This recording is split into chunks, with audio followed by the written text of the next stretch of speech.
Hello, so in this video we are going to look through some quadratic inequalities. What are they? How do we work with them? Well, good news is that what we're going to look at with quadratic inequalities is not actually going to be introducing anything new. We're just going to be reusing what we've already looked at in the past few videos and the past things that we've learned with quadratics and just thinking about them in a slightly different way, okay? So first things first, I've got a quadratic inequality written down. So I've been asked to solve x squared plus 5x plus 6 is less than 0. So let's think, what's different about this compared to what we've seen before, okay? Because that's the key. So first of all, you notice that this thing on the right-hand side is different. So before, we've usually dealt with like equals y or equals 0, okay? Now we're dealing with a different thing. This means less than 0, okay? So just be aware that there's two types of things that we can deal with. We've dealt with equals, okay? So we call that an equality, okay? Well, now what we're going to deal with is an inequality, okay? Inequality. So inequality just means not equal to. And we have a couple of different options. We can either have greater than, so this means greater than, or we can have less than, okay? So this way round would mean less than. So just be aware of the symbols. By the way, the way which I remember these symbols is if you read from left to right, whatever you start off as, so for example, if I just make this a little bit bigger, okay, this is a greater than symbol because if you move from left to right, okay, you see that you start off big, okay, you start off really wide. So because you start off big, because you start off wide, it means bigger than or greater than. Whereas if I draw this thing down, okay, moving from left to right, well, I start off really small. So small, less than, okay, so that's the way which I just simply remember it. Now, by the way, you can also put an equals underneath the less than or the greater than, and that would mean less than or equal to or greater than or equal to. So basically you can combine together an inequality, so less than or greater than, with an equality to get less than or equal to or greater than or equal to as well. Okay, so just be aware of that. But anyway, this is basically what we've got here. So we've got an inequality here. So we're basically asking the question, well, look, here is our parabola. Okay, so here's our quadratic that we're familiar with dealing with. So this will be y equals x squared plus 5x plus 6. Okay, so this is our parabola that we're working with here. And then we're simply asking the question on the right-hand side, not where it's equal to 0, but where it's less than 0. In other words, when we draw our parabola out, so here's my parabola over here on the right-hand side, okay, and I'm going to have my x-axis here and my y-axis here, okay? When I draw this thing out, basically what I'm asking is, where is it less than 0? So where is it below the x-axis, okay? Because you notice in this case that all I've done is I've changed y to 0, okay? And I've made it less than. So in other words, where is my y values less than 0? That's literally what I'm asking there with the thing in red. Where am I? Where's my y value on my parabola less than 0? In other words, where's my y value negative? In other words, where is my y value below the x-axis? So are you happy that this portion of my parabola would all be below the x-axis? So literally what I'm asking for to solve this is I'm asking for which x values, because you notice I've got x values on the left-hand side and I'm trying to find the x values, okay? So which x values would correspond to a negative region of the graph? So which x values would correspond to this red region? Well, hopefully you're happy that first of all, I need to figure out where does it cross the x-axis? Okay, so where does it physically cross the x-axis? Where does the graph go from positive, in other words above the x-axis, to negative, in other words below the x-axis? And I can do that because I've already worked out how to do that previously. So first things first, I need to find the roots of this parabola. Remember the roots, another word for the roots, the x-intercepts. In other words, these are the points, the bits in green on my parabola. These are the bits where the graph is going to go from above the x-axis to below the x-axis. All right, so remember to find the roots, to find the x-intercepts, I simply set y to be 0. Okay, so if I set y to be 0, well, okay, I take my parabola, so y equals x squared plus 5x plus 6, that's what I've drawn in blue, and I set it equal to 0. So x squared plus 5x plus 6 set it equal to 0. Okay, now I've got a few different techniques now which I can use to solve this particular equation. I think we can factorize it. Remember, if we can't factorize it, try completing the square, or you can always use the quadratic formula if you really have to, okay? But I'm going to try and factorize it because it's quicker. So let's set up two brackets because it's a monic quadratic. Set it equal to 0, put an x at the start. Now remember, I'm looking for two numbers that multiply together to make 6 and add together to make 5. Well, I think 3 and 2 would work. So positive 3, positive 2. Well, okay, now I have two brackets. They multiply together to equal 0. So that means either x plus 3 equals 0 or x plus 2 equals 0, which means that when I solve that, I get x equals negative 3 or x can be negative 2. Those are the two x values which satisfy this equation. So here are my two roots. I've got x equals negative 3 and x equals negative 2. So if I fit that in over here on the left-hand side, here's negative 3 and here is negative 2. So now I'm just simply asking the question, well, okay, which x values would correspond to that negative region on the graph? Well, are you happy that because I want the regions in red, okay, then all of the x values between negative 3 and negative 2 would give me that negative region on the graph? Because if I stick in, for example, negative 2.5, that would give me a negative value of y. Okay, so that means that it would be satisfied. So basically, just from the graph, I can see that any value between negative 3 and negative 2 would be satisfied. So that's how I'd write that, okay? So any value between negative 3 and negative 2, that's how I'd write my inequality. And in fact, that's how I'm going to give my final answer.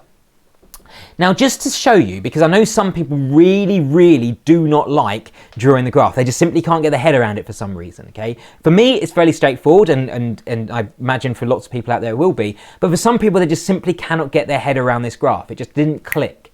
So I'll show you another technique which you can deal with this without physically drawing the graph, okay? And the key is to draw yourself out a number line, okay? So what I'm going to do first of all is I'm going to use these x values here. I'm going to use these roots.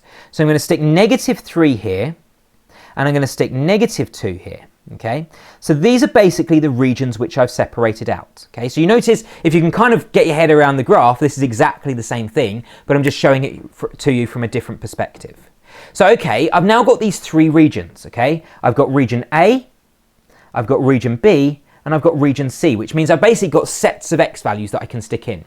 So let's first of all choose an x value from region A. Well, obviously that has to be less than negative 3. So I don't know, let's say, for example, negative 5. Okay, so if I try and stick x equals negative 5 into this original inequality, the x squared plus 5x plus 6 is less than 0, let's see what I get. So okay, let's have a look at this then. So I'm going to stick x equals negative 5 in. So I'm going to have negative 5 squared, so negative 5 all squared. Notice I'm putting it in a bracket, okay, because I want the negative 5 all squared. And then I want to plus 5 times by negative 5, okay, so negative 5. So that's plus 5 times x. Then I want to add 6 and see what I get. Okay, so if I now hit equals, well, I get 6, okay? So in other words, when I stick negative 5 in here, I get 6 out. Well, then I need to ask the question, is 6 less than 0? Is 6 less than 0? Because I want it to be less than 0. Well, in this case, no, it's not, okay? So I know that that region in there is not satisfied, okay? So now if I stick a value of x in from region B, well, okay, let's try, for example, negative 2.5. That would work, right? So if I stick x equals negative 2.5 in here, let's see what I get out. So I'm literally just sticking x equals negative 2.5 into here. All right, fine. So let's go back. I can just go backwards and I basically change the negative 5 to negative 2.5. And let's also change this one as well. So now if I equals, well, I get negative 1/4. Well, then I ask myself the question, well, okay, is negative 1/4 less than 0? Okay, because remember, I want it to be less than 0. Well, the answer in this case is yes, so I'm happy that region is satisfied. Okay, that region in there is satisfied. Then just for the sake of completeness, I'm going to choose a value from region C. Well, I think 0 would work. Okay, so I'm not going to bring my calculator up. I'm just going to stick x equals 0 into this inequality. Well, okay, I get 0 squared plus 5 times 0 plus 6. Well, that's going to be 6. Is that less than 0? Well, no, it's not. Okay, so that region is not satisfied. So in other words, I'm looking for x values between, negative 3 and negative 2, but not including negative 3 or negative 2. Because of course, negative 3 and negative 2 will be actually equal to 0. Okay, so that's kind of a couple of ways of dealing with it. So remember, you can either do it using the graph, which I think is very straightforward and easy and plays on a lot of the ideas which we've done with before. But I do appreciate some people just cannot get their head around it. So if not, then just stick it into a number line and then that will also work out for you. Okay, so let's have a look at this question here then. So let's suppose we want to solve x squared minus 7x minus 18 is greater than 0, okay? So just remember, in this case, our parabola is y equals x squared minus 7x minus 18, okay? And then what we're looking for, we were looking for greater than 0. So greater than 0 would just simply mean where is it above the x-axis, okay? So greater than 0 is above, less than 0 is below. So in this case, I'm looking for values which are above the x-axis, okay? So let's first of all find the points where the graph crosses the x-axis. So it goes from positive to negative. In other words, let's find the roots, okay? So if we find the roots, just remember the way which we find the roots is that we set x equal to 0, sorry, we set y equal to 0, okay, because we're looking for the x-intercept, so we set y to be 0. So we take x squared minus 7x minus 18, and we set that to be 0. And let's solve it. Well, hopefully this factorizes nicely. So let's set up my two brackets. So remember, I'm looking for two numbers that multiply together to make negative 18 and which add together to make negative 7. Well, I think negative 9 and positive 2 would work, okay? Which means that x will give me 9 or negative 2, okay? So in other words, these are the roots of my parabola. Now I'm going to sketch it, okay? So I'm not going to worry with the number line, I'm just going to sketch it here. So I'm going to make a sketch of this graph over here on the right hand side. I know it's a positive quadratic because, I know it's a happy face because it's a positive quadratic. Number in front of the x squared is positive, okay? So in other words, in here, because I know I'm only looking for points which are above or below the x-axis, I'm not actually even going to worry about drawing the y-axis in. I'm just literally going to draw the x-axis in. I'm going to be super lazy here. Just going to draw that x-axis in like so. So, okay, what are the points? What are the roots of this quadratic? Well, I've just worked them out as negative 2 and 9, okay? And then I'm asking the question, where is it above the x-axis? Well, are you happy there's two regions here? There's this region over here. This is above the x-axis. And there's also this region over here. This is also above the x-axis. Okay, so I have two regions which have the graph above the x-axis, here and here. So let's think, what values of x will be above the x-axis then? Well, okay, any of these values which are to the left of negative 2. So any value which is to the left of negative 2, that will be positive. So in other words, x less than negative 2, that would correspond to a positive region on the graph. Also, any region which is to the right of 9. So any region to the right of 9, in other words, any value of x which is greater than 9, that would also correspond to a positive region on the graph. Now you notice I'm not including negative 2 or 9. That's because I strictly want above. I'm not interested in on the x-axis at all. I just want above. Now here I have two separate inequalities. Reason being is because I have two separate regions on the graph. Look, I have this region here and this region here. They're separate. They're not joined together, completely separate regions, okay? So in which case my final answer is going to be given as two separate inequalities as well. So x is less than negative 2 or x is greater than 9, okay? Those are two inequalities that would satisfy that. Okay. Now you notice I must put or down the middle. I must say x equals negative 2 or x equals 9. The reason being is because I can't have a value of x which satisfies both of these inequalities. I can't have a value of x which is both less than negative 2 and 9 at the same time. Okay. I can find values of x which are less than negative 2, no problem whatsoever. There's infinite number of them. I can find values which are greater than 9. There's no problem at all there. 10, 11, 12, they're all greater than 9. But I can't find a value of x which is both less than negative 2 and greater than 9 at the same time. Hence, I have to put or down the middle. So never give this as one inequality. So actually, the general rule of thumb, you see here, I have two separate regions. So I have two separate inequalities as a result. Whereas when I was working up here, I just had the one region, which meant that I just had one inequality as the final answer. So that's always going to be true. The number of inequalities that you're going to write is going to be equal to the number of regions that you're going to end up with. All right, fine. Let's have a look at this question because it's slightly different. Okay. So again, I've got my parabola. So I've got my parabola here, which is going to be y equals negative x squared plus 8x minus 15. And I've also been asked this time for greater than or equal to 0. So which region on this parabola is positive or equal to 0? Okay, so in that case, I'm looking for a region on the graph which is above, right? Positive means above.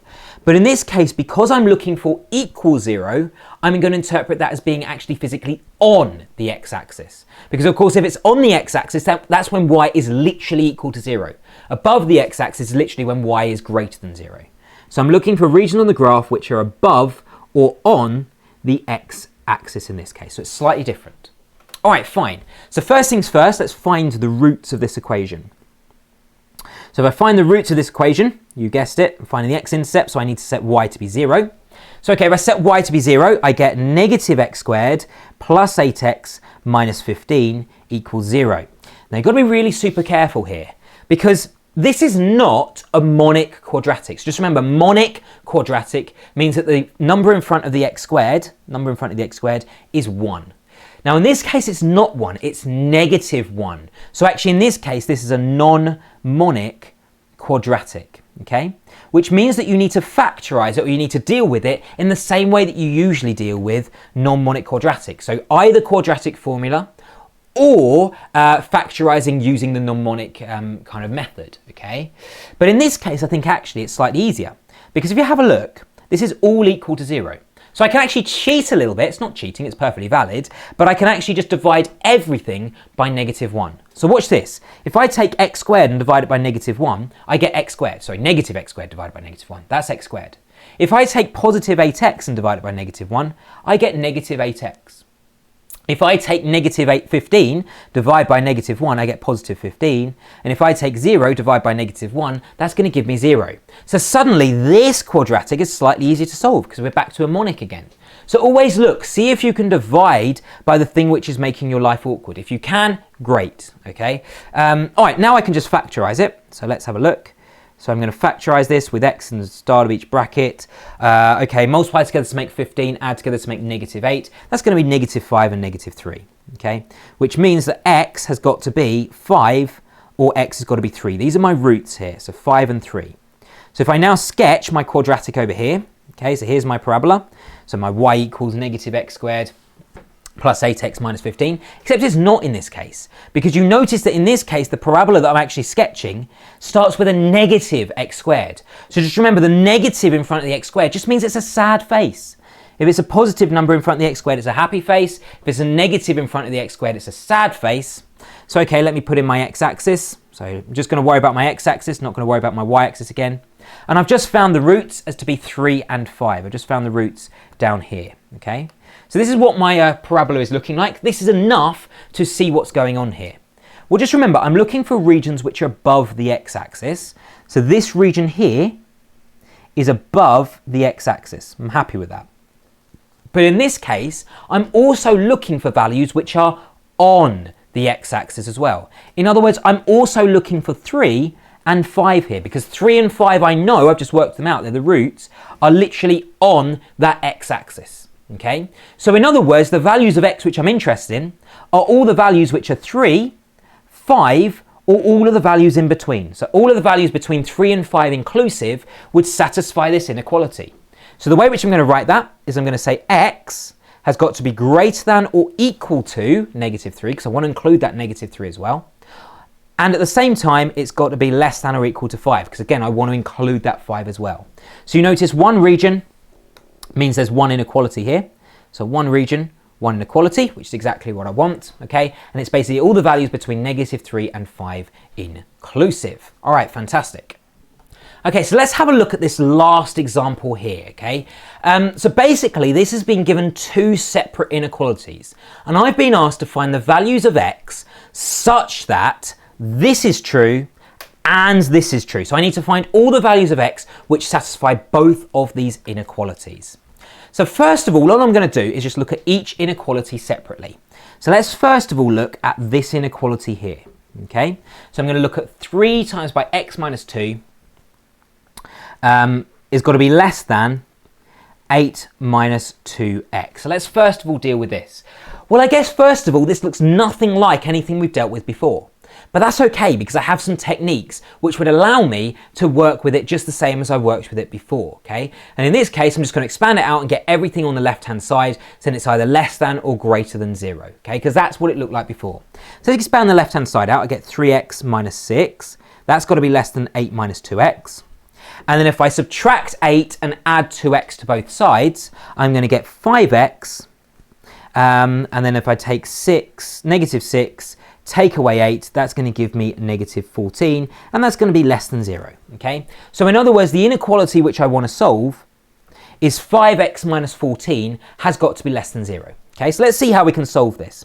Well, because this is a straightforward linear inequality, in other words, there's no squareds or anything like that going on, it's just purely in terms of x, then that means that I can solve it quite simply how I would if I imagined that this was equal to 0, okay? So in other words, I'm going to solve this equation or solve this inequality much like it was an equation. Imagine this was equal to 0, okay? And I'll just keep the less than there.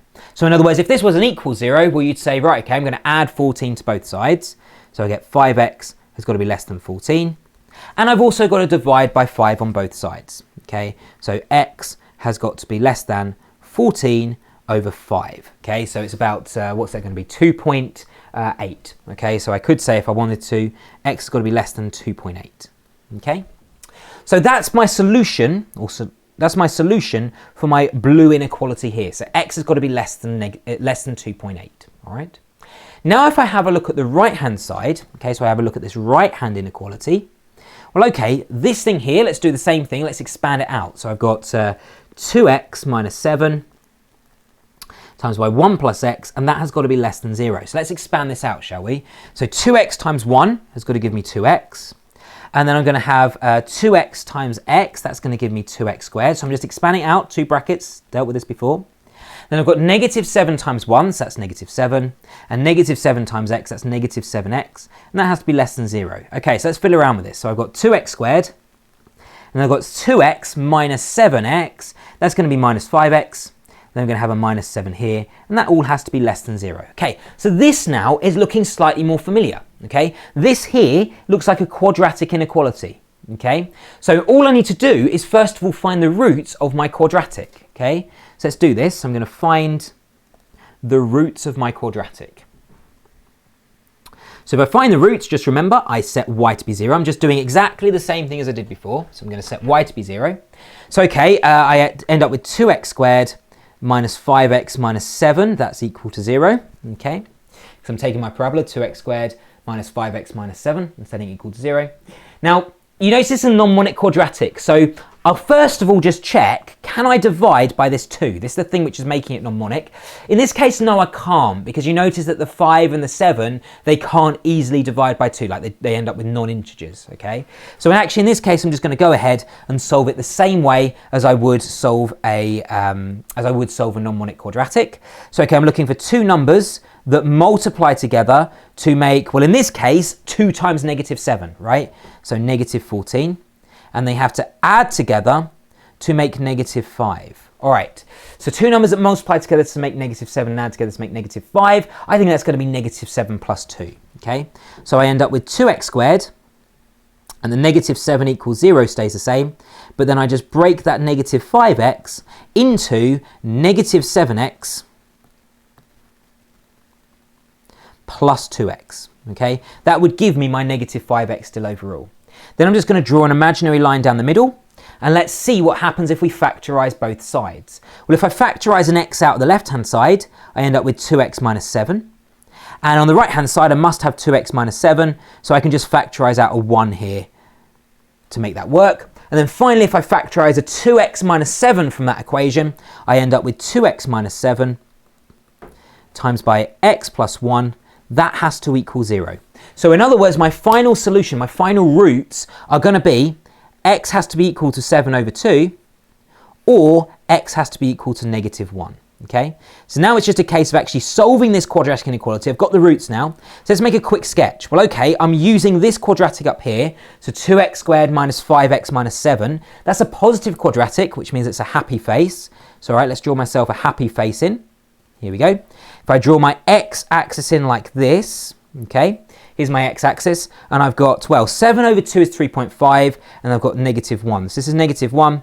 This is 7 over 2, okay? And I'm just simply asking the question in this case, because it's less than 0, where is it below the x-axis? So I'm interested in where is it below the x-axis in this case, okay? So the region where it's below the x-axis is going to be everything between -1 and 7 over 2. So all the x values between -1 and 7 over 2 would correspond to a region below the x-axis. So therefore, the inequality that work here is -1 has got to be less than x, but that's got to be less than 7 over 2. Okay, so it's got to be between -1 and 7 over 2. That's the solution for that inequality there. So now I have two separate inequalities, okay? I have an inequality up here from my first inequality. So I basically know that the values of x which would satisfy my first inequality is anything less than 2.8 or 14 over 5. And then the values of x that would satisfy my second inequality I've just worked out is anything between -1 and 7 over 2. So let me actually draw these on a number line. So my first inequality, remember, has got to be x is less than 14 over 5. And my second inequality has got to be anything between -1 and 7 over 2. So let's actually start off just by drawing my number line, because I need to satisfy both of these inequalities here. Okay, so I'm going to draw my number line in, like so. I'm going to put 0 in the middle, so here's 0 here. Well, okay, let's first of all put the blue inequality on. So x is less than 14 over 5. That's going to be about 2.8-ish. So that's going to be about here. Okay, so here is 14 over 5. And I basically want anything less than that. So the way which I'm going to draw this is with a hollow circle, because I don't want to include the 14 over 5. And I want anything less than that. In other words, anything towards the left. Okay, so anything less than. So that's basically how I would visualize this inequality here, okay? If I want to visualize this inequality here, I want anything between -1, so -1 is here, and 7 over 2, which is about 3.5. So 7 over 2 is about there, okay? So I want anything between those two things, but I don't want to include -1 and 7 over 2. So I'm going to put a hollow circle here at -1, hollow circle here at 7 over 2, and I'll basically just join them together like so, okay, because I want anything between that. So now what I need to do, because I need them both to be satisfied, then what I need to do is work out which regions, which values of x will satisfy both inequalities. Well, can you see that first of all, anything greater than 14 over 5 is immediately ruled out, okay? Because sure, there's some values in here which will be satisfied by the red inequality. Anything up here won't be satisfied, but you notice that the things which are satisfied by the red inequality aren't also satisfied by the blue inequality as well. So in other words, I can rule out anything above here. So anything above here is gone, okay? Because it's not satisfied by both inequalities. For the same reason, you notice that anything to the left of -1 can also be ruled out, because you notice that even though they're satisfied by the blue inequality, they're not also satisfied by the red inequality as well. I need them both to be satisfied. So just having the blue or just having the red is not enough. I need them both to be satisfied. So that leaves me with this portion of the number line in here, okay? So I have the portion of the number line between -1 and 14 over 5, okay? So in other words, any x value between -1 and 14 over 5, but you notice that because they've got hollow circles bounding that region, then it's not both being satisfied, okay? So I'm not including the -1 and the 14 over 5, okay? Because it's hollow circles. So what I'm going to do instead is just write it as strictly less thans, okay? So I'm not going to include them at all. But these are the values of x which would be satisfied by both inequalities. So in other words, my original question was saying, okay, here's two inequalities, my blue and my red inequality. I solve them each separately, then I just consider which values of x are satisfied with both inequalities. Well, it's going to be between -1 and 14.5 non-inclusive, which is going to be satisfying that original thing. So that's my final answer. Okay, so if you remember, in the last video, at the end of the last video, we derived this really clever thing. It was the quadratic formula. It basically said I can give you now any quadratic you like, so any number for a, b and c, so 3x squared plus 5x plus 7, or 2x squared minus 6x plus 3 equals 0, and I'll basically be able to solve it because I've shown that I can rearrange this thing on the left to the thing on the right. It was basically using completing the square technique that we've looked at before, okay? So basically, in order to solve this quadratic, I have now a formula that will allow me to do that, okay? Now, what I want to focus on are the different cases of the quadratic that I could have. Okay, so if I actually focus on this formula a little bit more, okay, Well, if you have a think, what this formula is literally telling me are the values of x which make this quadratic equal to 0, okay? So in other words, what I'm doing here is I'm finding the roots of my quadratic, okay? So basically this quadratic formula will enable me to find the roots. In other words, the roots are the x-intercepts, okay? So the x-intercepts are called the roots. So this idea of the quadratic formula will allow me to find the roots of any quadratic that I give you. Okay, so let's think about the different situations of the quadratics which you can have. So let's actually draw them out. Well, I'm only going to consider positive quadratics, so kind of happy face quadratics, on the basis that it actually doesn't matter. Okay, I can also extend exactly the same ideas to negative quadratics, like the sad face, and it will still follow exactly the same ideas. Okay, so the first situation that I can have, and the situation that we're probably most familiar with, is the situation that looks like this. Okay, so if I draw myself out a set of axes, so you're probably familiar with a quadratic that looks like this. Okay, so this is probably the case which we're most familiar with and which we're probably going to get in most of our questions at least. Okay, but the idea is that there's 2 points, so there's a point here and there's a point here, which go through the axis. In other words, there are 2 real roots for this particular type of situation, okay? So the first situation is if that parabola literally comes down and crosses through the x-axis at 2 separate positions, okay? So we say there are 2 real roots for this quadratic, okay? Now, if you think about it, if I come back up here, you can kind of see where those 2 real roots are kind of embedded into my quadratic formula. So can you see that it's all to do with this square root, okay? Because I'm adding or subtracting a value, okay? So one time round I'll go through and put the plus, so I do negative b plus square root of b squared minus 4ac all divided by 2a, and that'll give me 1 root. Then the second time round is when I'm going to put the negative in. So I'm going to have negative b minus the square root of b squared minus 4ac all divided by 2a. So that's where my 2 values of x comes from. That's where my 2 roots come from. So that's going to be the case when that thing there, where I'm actually taking the square root of something, okay? So if I'm taking the square root of 9 or 16 or 25 or 20 or 100 or 29, whatever it might be, as long as that thing underneath the square root has got to be positive, in other words, I'm taking the square root of a positive number, I'm always going to end up going through and adding, so negative b plus square root of b squared minus 4ac all divided by 2a, and then going back and doing negative b minus square root of b squared minus 4ac all divided by 2a, okay? So in other words, as long as that thing underneath the square root, the b squared minus 4ac bit, as long as that thing is always going to be positive, it means I'll always end up with 2 real roots, because it means I'll go through and do plus on one time, then go back and change it to the minus, okay, to get the other real root. So this is kind of really important, okay? To get 2 real roots, it basically means that with my quadratic formula, just thinking about the quadratic formula, I'll be taking the square root of a positive number, okay? Might seem obvious, but I just want to point it out. The reason why I wanted to point it out is because there's actually another case that I could have, isn't there? So this is the case with 2 real roots. But are you happy that I could also have a case like this? Okay, I could also have a case where this quadratic or this parabola actually doesn't come through and cut through the x-axis at all. It just comes through and almost just touches the x-axis, just like this. Okay, so it comes down and just literally touches the x-axis. Okay, so in this case, it just touches at one position. Now in that case, you've got 2 things you can say. You can either say one distinct root, okay, because there's only one value. Okay, there's only one real value which it actually touches through, okay?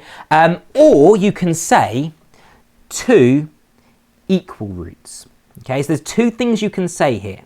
Now, if you remember right back when we did sort of, I think it was about 3 videos ago, when we started talking about relationships, we understood the idea that the order of the equation will tell you the number of roots, okay? So in this case, we're dealing with a quadratic, which means that the order, in other words, the highest power, otherwise known as the degree, is equal to 2, okay? That tells us that we're expecting 2 roots, okay? So we're always expecting 2 roots. So the reason why I write 2 equal roots is because there are 2 roots here. So with this situation here, there are actually 2 roots It's just that those two roots are exactly the same. Okay, so it could be x equals 3 and x equals 3. Therefore, on the graph, we just see that as one distinct root. Okay, so just remember that even though it looks like you say, there's only one root there, there's not. There are two roots there. It's just those roots are both the same. So they're repeated or they're equal. Okay. Now, if we think about the quadratic formula, what condition in the quadratic formula will we need in order for there only to be one solution? Well, again, it's all to do with this square root business, okay, the b squared minus 4ac. Because we've just seen with two real roots, that will happen if we actually have a positive number underneath the square root, because we'll end up going through plussing one time, then going back and doing the negative on the other time, okay? But are you happy that the way which we can get one distinct root or two equal roots is if we actually don't have anything underneath the square root, it's just 0, okay? Because then you're just going to be doing plus or minus square root of 0.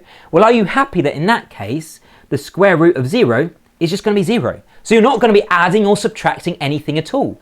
So actually in that case, when the thing underneath the square root is equal to 0, that thing there effectively just disappears and you'll be left with x is just equal to negative b divided by 2a. Okay, so nice and simple, right? So when the thing underneath the square root is equal to 0, you won't end up adding or subtracting anything. So you won't do the add, you won't do the subtract. You'll just end up with negative b over 2a. That's just one number, okay? So if you basically have a situation like this, okay, if you have a situation like this where you have one distinct root or two equal roots, that will happen when the thing underneath the square root, the b squared minus 4ac, is equal to 0. In other words, you're not taking the square root of anything. You're taking the square root of 0, which means that you're adding and subtracting 0, which means you'll just be left with x equals negative b over 2a. Okay, does that make sense? All right. Now there is actually a last situation. So if you have a look, we have a situation where the parabola comes down and cuts through the x-axis in two separate positions. We end up with two real roots, and when we see that in the formula, that will be when we're taking the square root of b squared minus 4ac. In other words, that's positive, okay? The other situation we can have is if the parabola just comes down, just skims the x-axis, just literally touches it, okay? And that will happen if there's one distinct root or two equal roots. Well, that will happen when the thing underneath the square root is equal to 0, because you're just basically taking the square root of 0, okay? So the last situation will basically be something like this. So you'll basically be taking a quadratic which actually doesn't cut through the x-axis at all. Okay, so it literally just floats, it just literally hovers above the x-axis and it will never come down and physically touch, okay? So in that case, we'll say there are no real roots. Now, you might be saying, well, hang on a minute. Didn't you say in one of the videos with the fundamental theorem of algebra that this because it's a quadratic, the highest power is 2, the order is 2. That means that I'm expecting 2 roots, okay? Well, yes, I still agree with that, okay? So I still agree that we are still expecting 2 roots. It just means that they're not real. Okay, so I'm not going to go into real numbers versus complex numbers, okay? So there are roots, okay? It's just that those 2 roots are using other numbers which we don't study in this course. They're using something called complex numbers. Now, if you are interested in sort of discovering the difference between like real numbers and complex numbers, then I have actually put a video on my channel. It's called Types of Numbers, okay? So complex numbers, types of numbers. So please feel free to go away and watch that. It's only about 10 minutes or so. And that will give you a better indication of the different types of numbers that you can have, okay? So in this case, what you need to put down instead is no real roots, with the awareness that there are still 2 roots there, it's just we can't see them using real numbers. They need to use other numbers instead, and we don't study those in this course. So don't ever put down no roots, because that's not true. There are 2 roots there, it's just we can't see them, okay? So you have to put no real roots. Well, what situation in the quadratic formula would we get if there are no real roots? Well, have a look. It's all to do with that square root again. So all to do with the b squared minus 4ac. Now just think, what are the conditions on something that we need to take a square root of? Well, we can either take the square root of a positive number, that's fine, like 9 or 16 or 5 or 2 or 3 or 100. Okay, as long as the number underneath the square root is positive, it means we take the square root. If the number underneath the square root is 0, well, the square root of 0 is still 0, so that's okay. But if the number underneath the square root is negative, like square root of negative 4, That's not possible.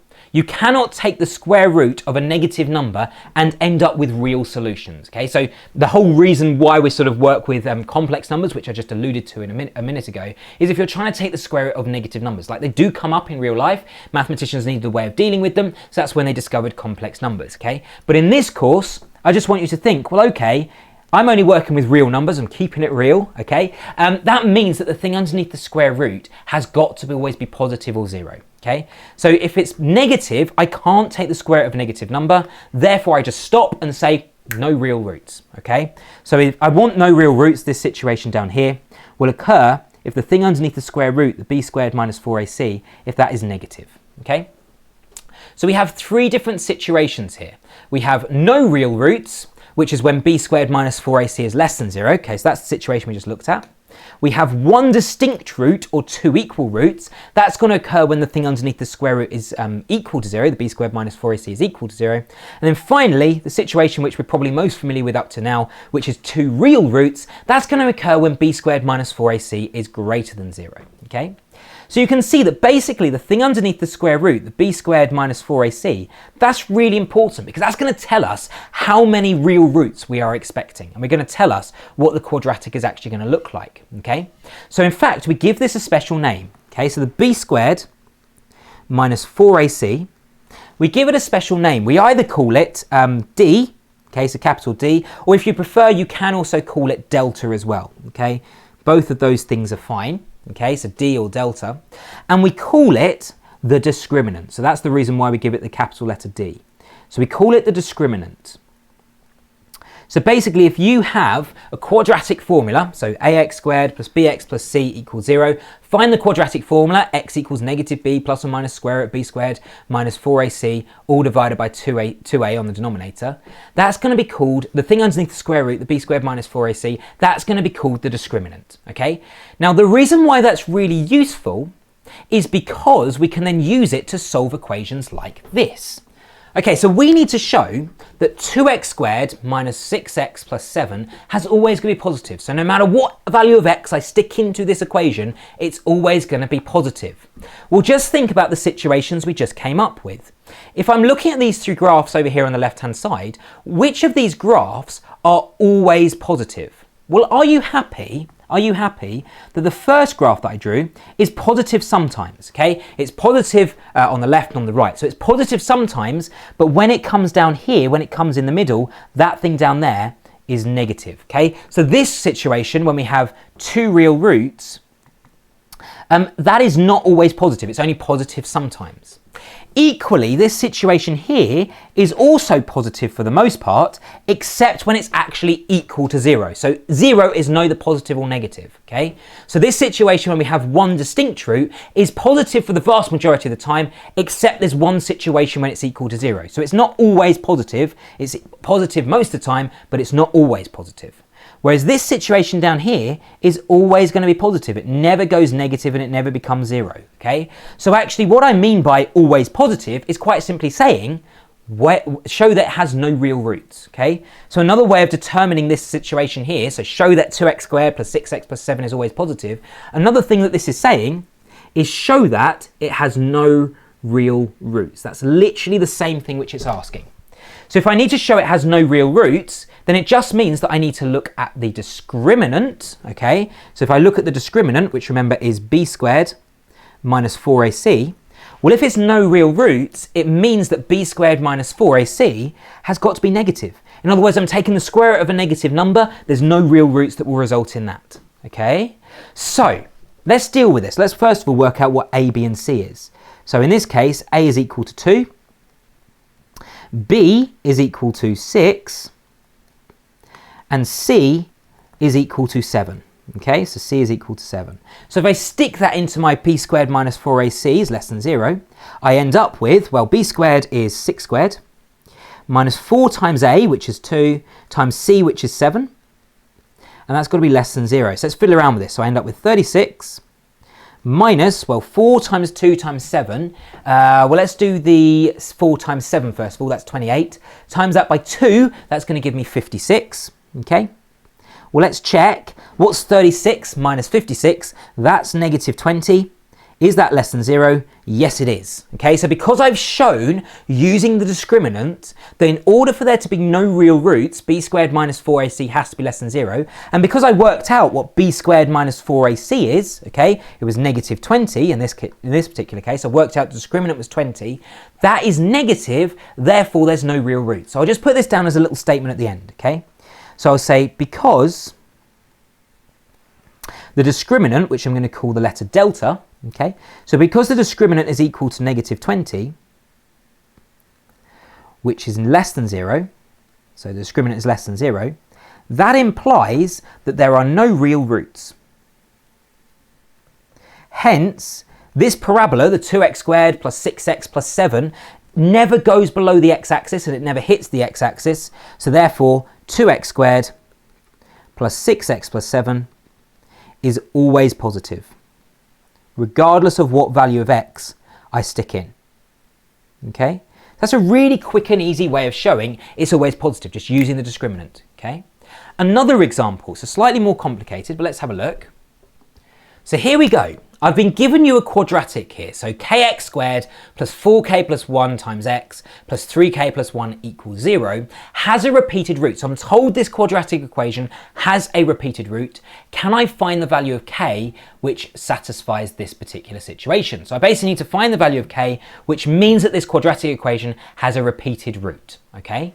Well, just remember the situation for a repeated root is when the discriminant, so b squared minus 4ac, is equal to 0. In other words, the thing underneath the square is equal to 0, which means I'll be adding or subtracting 0, which means that the final solution will be negative b all divided by 2a. Okay, so I need to find the value of k, which makes this have a repeated root. Well, all right, let's work out what a, b, and c is. Well, are you happy, first of all, that a is equal to whatever k is? Okay, the b is the thing in front of the x, so in this thing, the thing multiplying by the x is the 4k plus 1. And the c is just equal to the constant term on the end. So in this case, the 3k plus 1. Okay, so now if I stick a, b, and c into my discriminant, what do I end up with? Well, okay, I end up with b squared, which is 4k plus 1, all squared, that's my b squared, minus 4 times a, which is k, times c, which is 3k plus 1, and that has to equal 0. All right, so let's solve this then. So if I expand out the 4k plus 1 all squared, first of all, so I end up with 16k squared plus 8k plus 1. And then if I expand out the thing on the right hand side, the negative 4k times by 3k plus 1, so that's going to be negative 12k squared. Be careful that I keep that negative going. So I've got to take the whole of negative 4k and multiply it by each of these things inside the brackets. Okay, so if I take negative 4k and multiply it by positive 1, I end up with negative 4k. And that's got to equal 0, okay? So now if I just tidy this up, well, 16k squared take away 12k squared, that gives me 4k squared. Then I end up with 8k minus 4k, that's going to be take away 4k. Then I end up with plus 1, and this is all equal to 0. So now this is just simply a quadratic formula that I need to solve in order to find the value of k. All right, so if I find this, let's see if I can factorize it. Well, okay, I'm looking for two numbers that multiply together to make 4, because remember it's a non-monic quadratic. The number in front of the k squared is not 1, okay? And they've also got to add together to make negative 4. All right, so let's see what this will work. I think negative 2 and negative 2 would work, isn't it? Because negative 2 times negative 2 is 4, negative 2 plus negative 2 is negative 4. Okay, cool. So I'm going to go k, then I want negative 2, and then the other bracket, negative 2 equals 0. Well, in this case, are you happy that I can just go, well, either k equals 2 or k equals 2? Okay, in other words, the value of k that would work is just simply 2. Okay, so this is the situation like I was talking about when we have a repeated root, an equal root. I just basically have the same value of k coming out. Okay, so in this case, k is equal to 2. So the final solution will be k equals 2. In other words, the value of k, which would make this original equation have a repeated root, is just simply k equals 2. Okay? So, okay, let's move on to this last final little bit then. And this is something called a hidden quadratic. So let's suppose I give you an equation like this, x to the power 4 minus 4x squared plus 3 equals 0, and I ask you to try and solve this. Well, are you happy that, first of all, this is not a quadratic? Reason being is because the highest power is not 2, the highest power is 4. So actually we'd call this a quartic equation, okay? But that's okay, because I think it looks a little bit like a quadratic. I mean, for example, if I wrote down x to the power of 2 minus 4x plus 3 equals 0, that would absolutely be a quadratic. Now let's just pause a second, because the reason why this is a quadratic is, yes, the highest power is 2, but let's actually have a look at the features. So if you notice, the power on this is 2, and the power on this is effectively 1. Okay, so really the reason why this quadratic works the way it does is because this power is double whatever this power is here. So we have 3 terms, okay, we have the x squared term, we have the x term, then we have the constant term. However, the power on the middle term is always half of the power on the first term. So in other words, this power is double this power here, okay? So this is kind of the way which the quadratic works, okay? So let's see if we have that situation over here. Well, have a look.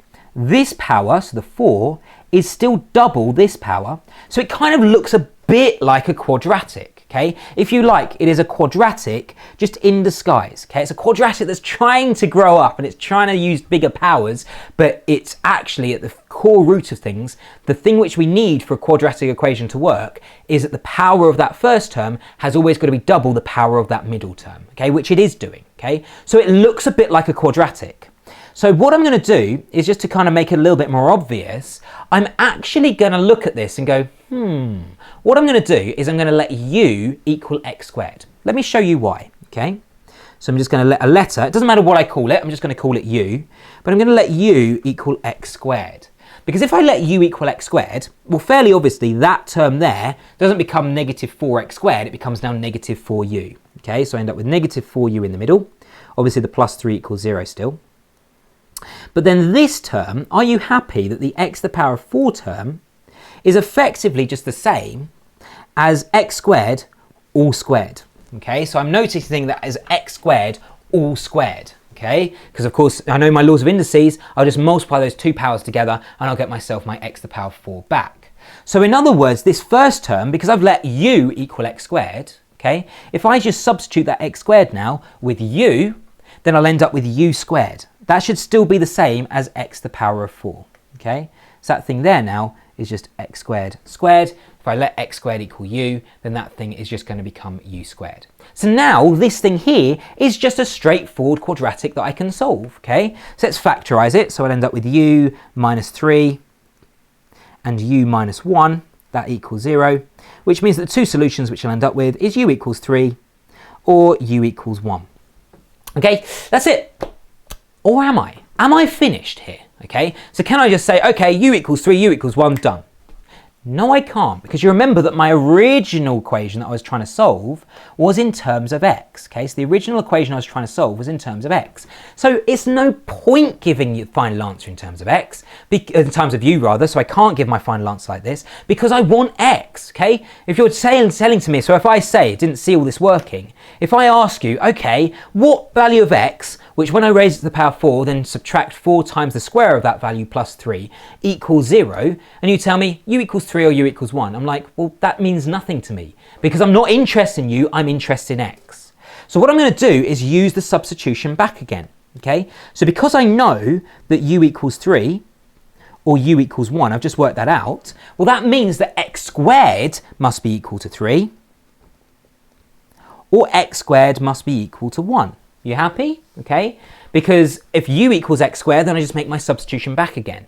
So now if I square root both sides, then I basically say x has got to be equal to square root of 3. Remember to put the plus or minus in, because of course I'm squaring a value and it equals 3, which means that the root can either be positive or negative, or x has got to be equal to plus or minus square root of 1, which is just equal to 1, okay? So here are my 4 solutions, and that's consistent. Because if you remember up here, I'm looking for 4 solutions, okay? Well, what are my 4 solutions? Well, if I write them out kind of explicitly, I end up with x equals positive root 3, x equals negative root 3, that's the plus or minus root 3 bit done, or x equals 1, or x equals negative 1, okay? There are my 1, 2, 3, 4 solutions right there. Okay, so I'm expecting 4 solutions from my original equation, and there are my 4 solutions there. Okay, so you remember the way which I solve this, I just treat it. I notice that in order for a quadratic equation to hold, I need this power to be double this power. As long as that's the case, then I can just make a substitution and it will all fall out in the wash. Okay, so what about an equation like this then? So x to the power of 2/3 minus 7 times x to the power of 1/3 equals 8. Well, let's first of all, because I'm going to try and solve it like a quadratic, let's actually make sure it's equal to 0.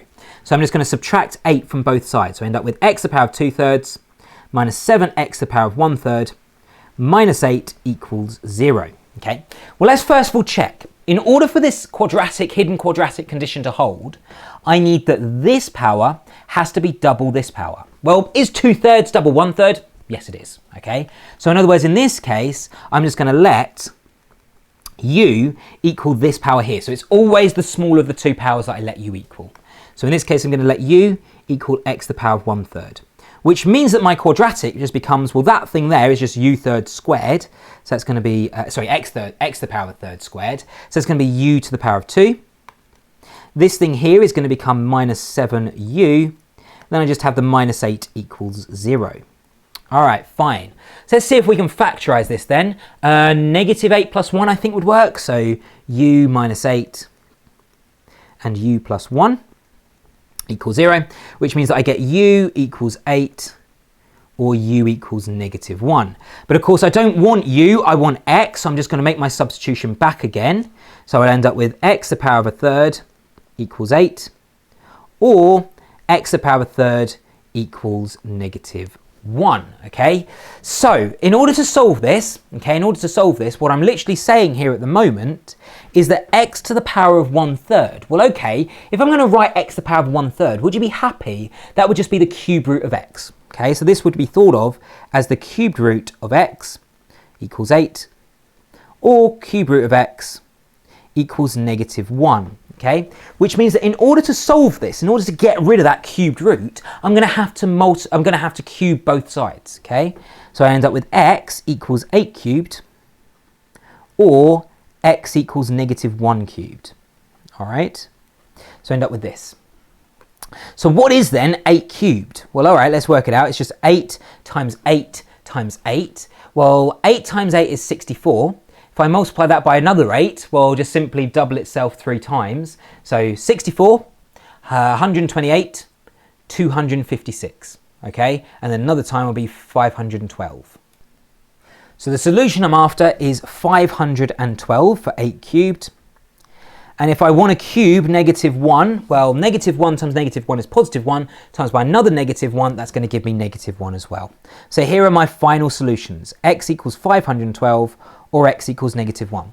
So you see, it's really straightforward and easy to solve these types of equations, so hidden quadratics. All you simply do is you notice the condition. If you notice that this power is double this power, and you've got these kind of set up looking like a quadratic, then you know you're away. Okay, just let u equal whatever the smallest power is, so x to the power of whatever the smallest power is, and then you are away like so. Then just make sure you substitute it back at the end, and then that's it. Okay, so it's really, really straightforward and easy.